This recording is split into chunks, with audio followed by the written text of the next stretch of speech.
మా ఫ్రెండ్ వాళ్ళది గృహప్రవేశం జరుగుతుందండి. అయితే వీళ్ళు ఏమేమి ఐటమ్స్ పెట్టారో ఒక్కసారి చూద్దాం పదండి. అట్నుంచి వద్దాం, ఇట్నుంచి వద్దాం. ఒకసారి ముందు అట్నుంచి వద్దాం పదండి. పూర్ణాలు, గారె, పొంగలన్నం, పులిహార, స్వీట్. ఇది ఒకసారి ఓపెన్ చేయాలి.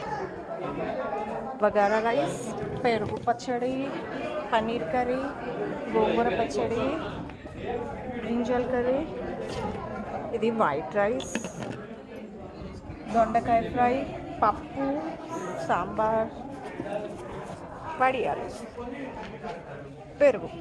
జాగృతి, ఏం తింటున్నా? ఏం తింటున్నా? అయ్యో జాగృతి, ఏం తింటున్నావు? నీ పేరని తెలుసా నీకు? తెలుసా నీ పేరు? ఐస్ క్రీమా? అన్నం తింటావా? అన్నం తినవు.